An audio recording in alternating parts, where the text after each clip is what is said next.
स्वागत है आपका हमारे YouTube चैनल दीपचंद बंधु पर। आपके बीच में आज कैकेयी का अनुताप शीर्षक लेकर उपस्थित हुए हैं, जो मैथिली शरण के द्वारा रचित है।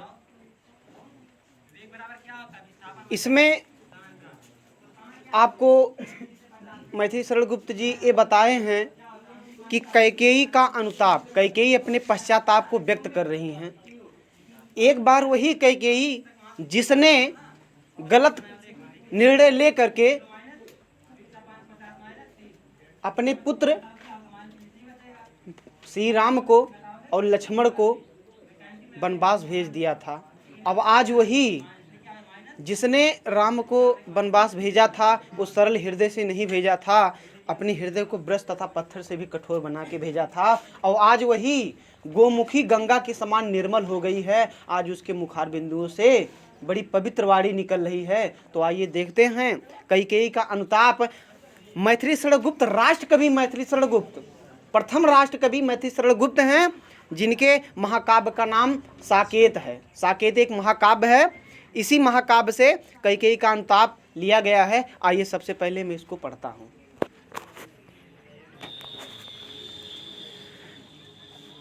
तदंतर बैठी सभा उटज के आगे, तदंतर बैठी सभा उटज के आगे, नीले बीतान के तले दीप बहु जागे, टकटकी लगाए नयन सुरों के थे, परिणामों सुकून भया तुरों के थे। उत्फुल्ल करौंदी कुंज वायु रह कर, करती थी सबको पुलक पूर्ण मह मह कर। वह चंद्रलोक था, वह चंद्रलोक था, कहाँ चाँदनी वैसी, प्रभु बोले गिरा गंभीर निर्णय जैसी। वह चंद्रलोक था, कहाँ चाँदनी वैसी, प्रभु बोले गिरा गंभीर निर्णय जैसी। ओ हो ला ला ला ला ला ला ला ला ला ला ला ला ले हो। आइए देखते हैं। तो सबसे पहले गाइज इसका मैं जैसा कि आपको ये विदित करा चुका हूँ, सबसे पहले किसी भी चीज़ का मुझे अगर संदर्भ लिखना है तो सबसे पहले दो शब्द आगे के, तदंतर बैठी डाट डाट डाट, यहाँ तक मुझे अगर देना है निर्णित जैसी तक, तो उसको दो शब्द अंतिम के लिख देंगे।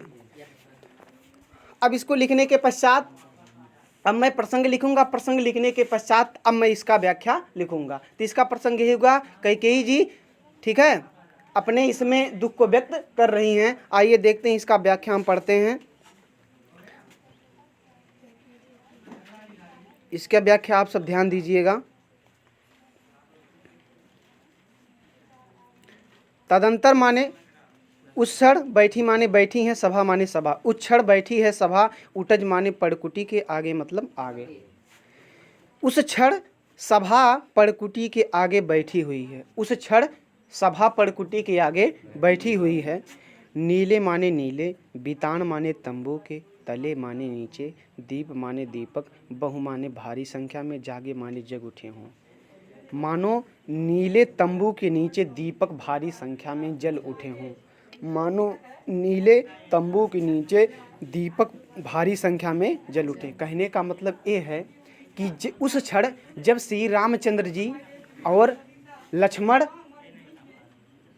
और सभी उपस्थित अयोध्या के जन समुदाय जब उनको मनाने के लिए आते हैं, तो शाम की बेला में जो वातावरण से, जिस प्रकार का वातावरण हुआ है, शीतल मन सुगंधित शाम की बेला है, चांदनी छिटकी हुई है, वो ऐसा वातावरण बना हुआ है कि ऐसा प्रतीत हो रहा है जैसे मानो एक तंबू लग गया हो। नीले तंबू के नीचे मानो दीपक भारी संख्या में जल रहे हैं, मानो दीपक भारी संख्या में जल रहे हैं।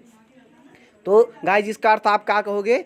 कहोगे कि उस क्षण पड़कुटी के आगे सभा बैठी हुई है, ऐसा प्रतीत हो रहा है जैसे नीले तंबू के नीचे दीपक भारी संख्या में जले हों। बहुमानी अनेक या भारी संख्या में जग, ठीक है, जग उठे हों। आगे क्या है? टकटकी माने टकटकी लगाए, टकटकी माने टकटकी लगाए हुए, नयन माने नेत्र, सुर माने देवता। टकटकी लगाए हुए देवतागण अपने नेत्रों के थे वे। टकटकी लगाए हुए देवतागण भी अपने नेत्रों को परिणामोत्सुक माने उस परिणाम को जानने के लिए, उत्सुक माने उत्सुक थे, उन माने उन, भयातुर माने भाइयों के आतुरता को। कहने का तात्पर्य है कि टकटकी लगाए हुए अपने नेत्रों को देवतागण भी उन भाइयों के परिणाम को जानने के लिए उत्सुक थे, उन भाइयों के परिणाम को जानने के लिए उत्सुक थे। और उत्फुल्ल माने उत्फुल्ल करौंदी कुंज, उत्फुल्ल माने क्या होता है? सुगंधित वायु रह रहकर, करौंदी माने करौद के कुंज माने बगीचे से, करौद के बगीचे से वायु रुक रुक करके सुगंधित वायु चल रही है। और करती थी सबको, करती माने करती थी, सबको माने सबको, पुलक माने पुलकित, पूर्ण माने पूर्ण रूप से, रह रह के माने जो शीतल मन सुगंधित वायु मंद मंद गति से चल रही है, सबको क्या कर रही है? पुलकित कर रही है। सबको क्या कर रही है? पुलकित कर रही है। आपका साथ मुझे बहुत शक्ति दे रहा है, कृपया आप लोग ऐसे मेरा साथ देते रहिएगा। आगे देखेंगे, वह चंद्रलोक था कहाँ चांदनी वैसी। मतलब कहने का तात्पर्य है कि उस क्षण ऐसा वहाँ का वातावरण था कि वैसी चांदनी कभी चंद्रलोक में भी कभी छिटकती नहीं, जैसी चांदनी इस समय पड़कुटी के आगे छिटकी। क्या समझते हैं आप लोग? आगे देखते हैं, कहते हैं वह चंद्रलोक था, वहाँ का चंद्रलोक ऐसा था कि कहाँ चांदनी वैसी, कि वैसी चांदनी चंद्रलोक में भी छिटकती नहीं है। प्रभु बोले, प्रभु माने प्रभु, बोले माने बोले, गिरा माने वाड़ी, गंभीर माने गंभीर, निर्निधि माने सागर के समान, जैसी माने वैसे, ठीक है, जैसी माने उसी के समान। तो वह उस समय का वातावरण ऐसा कि चंद्रलोक में भी वैसी चांदनी कभी छिटकती नहीं है, जैसी पड़कुटी के आगे छिटकी हुई है। उसी क्षण प्रभु बोले माने प्रभु बोले, गिरा माने वाड़ी में, उसी क्षण श्री रामचंद्र जी सागर के समान गंभीर वाली में बोलना प्रारंभ करते हैं, बोलना प्रारंभ करते हैं। आइए गाइस, वीडियो को आगे बढ़ाते हैं। आई होप आपको समझ में आ रहा है। आप हमारे इस चैनल को, मेरे यूट्यूब चैनल दीपचंद बंधु को जरूर सब्सक्राइब, लाइक और शेयर कीजिए, और मेरे साथ आप लोग जुड़े रहिए, जिससे मेरे द्वारा बनाए गए हर वीडियो का नोटिफिकेशन आप तक पहुंचता रहे और उसको सरल तरीके से आप घर पे बैठ के भी पढ़ सकते हैं। आइए देखते हैं वीडियो को आगे बढ़ाते हुए गाइज। मैं पढ़ता हूं। हे भरत भद्र अब कहो, अब सीप सीत अपना, सब सजग हो गए, भंग हुआ जो सपना। हे आर रहा क्या भरत, अब सीप सीत भी मिल गया कंटक, राज उसे जब तब भी। पाया तुमने तरुतले अरण्य बसेरा, रह गया अब सिर्फ सतापी क्या मेरा। तनु तड़प तड़प कर तप्त तत् ने त्यागा, तनु तड़प तड़प कर तप्त तत् ने त्यागा, क्या रहा अब शिक्षित और तथा अभागा। तन तड़प तड़प तप तात ने त्यागा, क्या रहा अब शिक्षित और तथा भागा। हो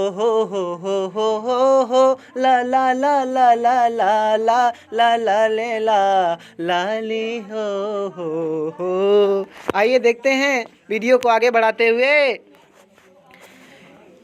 अब बोलते हैं कि हे भरत भद्र, हे भद्र भरत, अब कहो अभिप्सित अपना, अब अपनी इच्छा को कहो, अपनी अभिलाषा को कहो, अपनी मनोकामना को कहो, अपने मन की इच्छा को कहो, अपने हृदय के अंदर उठे बातों को कहो, आपके मन में इस समय जो भी कुछ हो रहा है उसको कहो।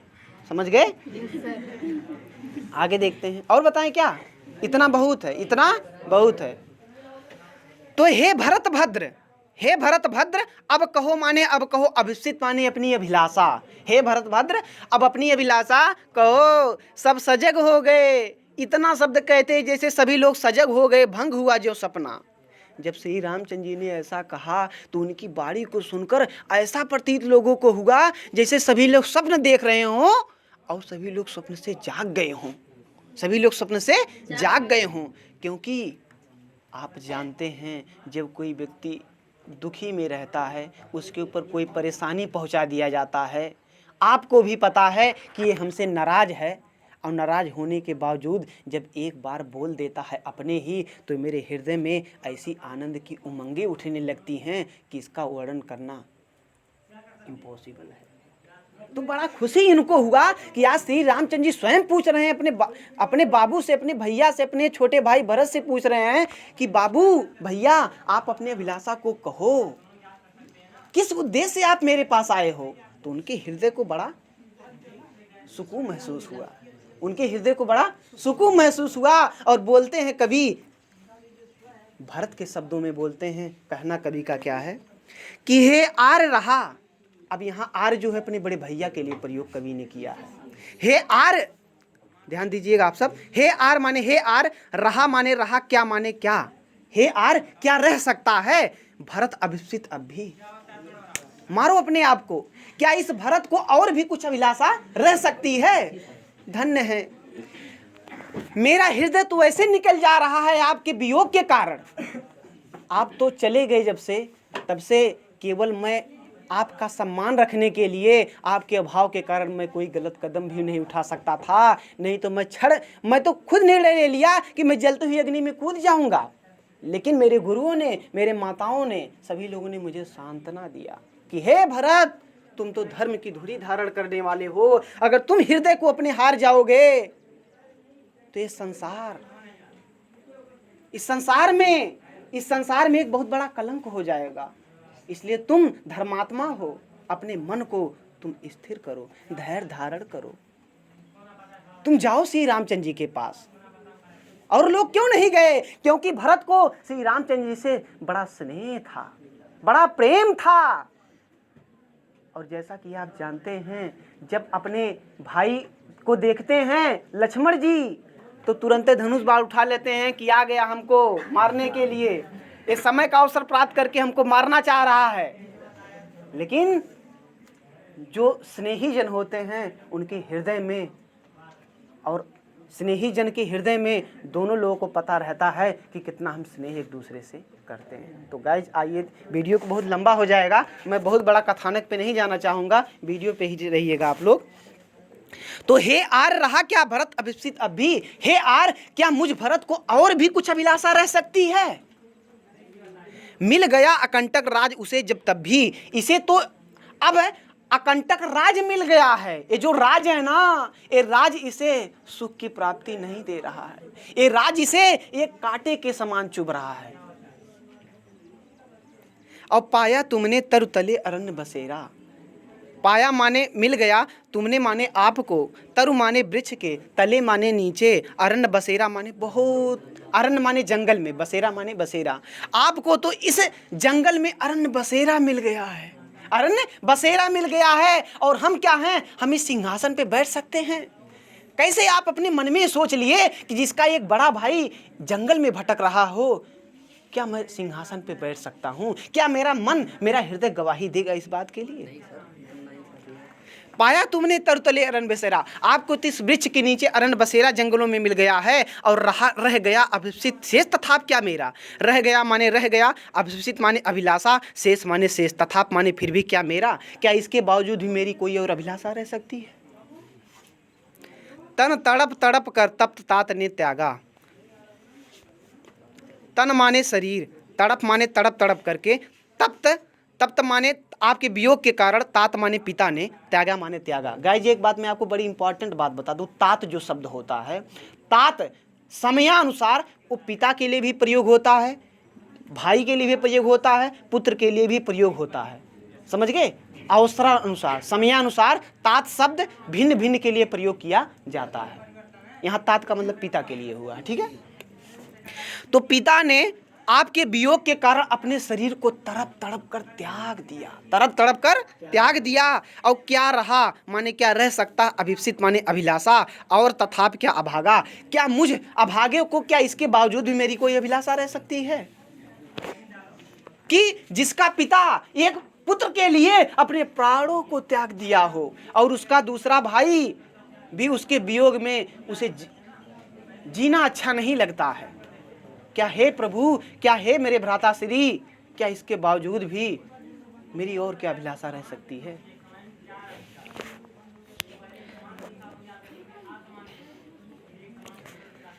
हाँ हाँ इसी अयस के हेतु जन्म था मेरा। अच्छा चलिए ठीक है। देखिए हमारे श्रोतागण जो हमारे बच्चे हैं ये ज़रूर कहते हैं कि आप थोड़ा सा लय से देखिए, तो लय से ही मैं पढ़ता हूँ। आइए देखते हैं। क्या रहा अशिक्षित और तथप अभागा, हाँ इसी अयस के हेतु जन्म था मेरा। निज जननी ही के हाथ हनन था मेरा। अब कौन अशिक्षित और वह किसका, संसार नष्ट है भ्रष्ट हुआ घर जिसका। जय हो। संसार नष्ट है भ्रष्ट हुआ घर जिसका, मुझसे मैंने ही आज स्वयं मुँह फेरा। हे आर बता दो तुम्ही अशिक्षित मेरा, प्रभु ने भाई को पकड़ हृदय पर खींचा। हे आर बता दो तुम्ही अशिक्षित मेरा, प्रभु ने भाई को पकड़ हृदय पे खींचा। ला ला ला ला ला ला ला हो ला ला ला ला ला आइए देखते हैं। तो दिया है हाँ इसी अयस के हेतु जन्म था मेरा। क्या बात है। हाँ माने हाँ, हाँ के बाद संबोधन का चिन्ह है ना, तो अरे हाँ इसी अयस के, किसी भी शब्द के आगे जब संबोधन चिन्ह लग जाता है तो वहाँ हे करो चाहे भो करो चाहे अरे करो, समझ गए। तो अरे हाँ इसी अपयस के हेतु माने लिए, इसी अपयस के लिए जन्म था मेरा, मेरा जन्म हुआ था। इसी अपयस को प्राप्त करने के लिए मेरा जन्म हुआ था। धन्य है प्रभु। अपयस माने होता है, ध्यान दीजिएगा, अपयस मतलब क्या होता है, कलंक को। इस कलंक को प्राप्त करने के लिए मेरा जन्म हुआ था। और संसार नष्ट है, संसार माने संसार, नष्ट माने नष्ट हो गया। जिस चलिए बहुत सही, कम से कम आप लोग तो देख तो रहे हो ध्यान से। हमने कहा कि आपका ध्यान कहीं और है, तो ध्यान दीजिएगा। निज जननी ही के हाथ हनन था मेरा। निज माने अपनी, निज माने क्या होता है, निज माने अपनी, जननी माने माता के हाथ, माने हाथ, हनन माने हनन था। अपनी माता के ही हाथ मेरा हनन लिखा हुआ था। अर्थात ये तो कहने के लिए केवल है कि एक माता अपने पुत्र को जन्म लेती है, जन्म देते ही मेरी माँ मुझे मार देती तो ठीक था, लेकिन ये कलंक हमारे बस की बात नहीं। क्या समझते हैं आप लोग। आगे देखते हैं। संसार नष्ट है भ्रष्ट हुआ घर जिसका। संसार माने संसार, नष्ट माने नष्ट हो गया जिसका। अच्छा अब कौन अभिप्सित और आर वह किसका। अब माने अब कौन माने कौन, अभिप्सित माने अभिप्राय, और मुझ भाई का क्या अभिप्राय, क्या अभिलाषा हो सकती है, हे आर वह किसका। ठीक है, अर्थात हे आर्य, अब इस भरत का और क्या अभिलाषा हो सकता है। और संसार नष्ट है भ्रष्ट हुआ घर जिसका। संसार माने संसार, नष्ट माने नष्ट हो गया, जिसका संसार नष्ट हो गया, और घर और संसार जिसके लिए सब नष्ट हो गया, ठीक है, उसके लिए अब कोई और अभिलाषा नहीं है। क्योंकि संसार और घर का मतलब ये हुआ कि आज मेरे पिताजी भी उधर स्वर्ग सिधार गए और इधर आप भी चले आए। अब आप लोगों के भाव में जीना बहुत कठिन हो गया है। ठीक है, हमारा संसार ही नष्ट हो गया। ठीक है, मुझसे मैंने ही आज स्वयं मुँह फेरा। और कवि का कहना है आगे कि भरत के शब्दों में भरत स्वयं कहते हैं श्री रामचंद्र जी से कि मुझसे माने मुझसे, मैंने माने मैंने, आज माने आज, स्वयं माने स्वयं, मुँह माने मुँह, फेरा माने फेर लिया। आज मैंने अपने जीवन से स्वयं मुँह फेर लिया, आज मैंने अपने जीवन से स्वयं मुँह फेर लिया। और हे आर बता दो, हे आर यह बता दो तुम ही अभिप्सित मेरा। हे आर अब आप ही बता दीजिए कि मेरी और क्या अभिलाषा हो सकती है। अब इतना शब्द कहते ही होता क्या है, इतना शब्द कहते ही प्रभु ने भाई को, प्रभु माने श्री रामचंद्र जी ने, भाई माने भरत भाई को पकड़ माने पकड़ कर हृदय पर खींच लिया। इतना शब्द कहते ही श्री रामचंद्र जी ने अपने भरत को हृदय से लगा लिया। और रोदन जल, रोदन माने रोते हुए, जल माने जल, सा विनोद माने विनोद पूर्वक, ठीक है, विनोद पूर्वक उन्हें फिर सींचा। और रोते हुए स्नेह के आंसुओं से उनको सिंचित कर दिया। हृदय से लगा लिया, गले से लगा लिया और फिर उनको क्या कर दिया, सिंचित कर दिया। ठीक है, उसके बाद क्या है, रोदन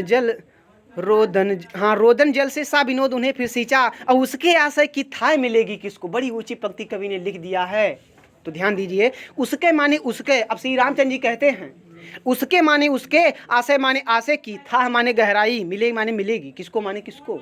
उसके आशय की गहराई की नाप भला किसको मिलेगी। जनकर माने जन्म देने वाली, जननी माने माता, जान न पाई जिसको। उसके आशय की गहराई की नाप भला किसको और मिल सकती है, जिसको जन्म देने वाली जिसको जन्म देने वाली माँ नहीं जान सकती है, उसके हृदय की गहराई की नाप भला और कौन जान सकता है। जिसको जन्म देने वाली माता, जिसके आशय की गहराई को नहीं जान पाती है, उसको भला और कैसे कोई जान सकता है। ऐसा श्री रामचंद्र जी भरत से कहते हैं। ठीक है, तो आज के लिए दोस्तों बस इतना ही, और हम आपसे यही अपील करते हैं कि आप लोग हमारे वीडियो के साथ जुड़े रहिए, जिससे मेरा हर नोटिफिकेशन आप तक पहुंच सके और आप वीडियो को बहुत आराम से और आनंद पूर्वक इसको देख सकें। नमस्कार दोस्तों, जय हिंद, जय भारत।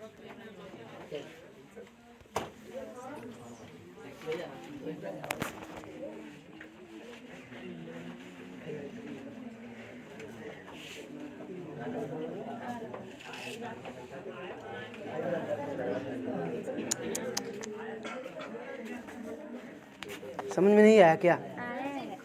चलो देखो।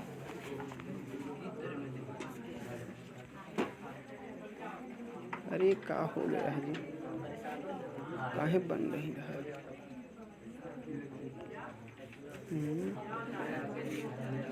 लग रहा है बना नहीं। राम री राम जा।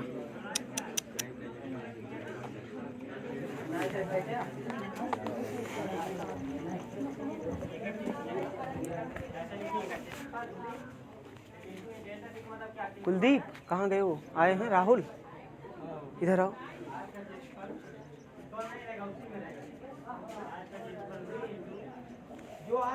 तो वीडियो कहाँ वो नहीं हो रहा है, वो सबमिट नहीं हो रहा। जैसे देखो यहाँ दाब रहे हैं तो वो बन रहा है, देखो वो हो ही नहीं रहा।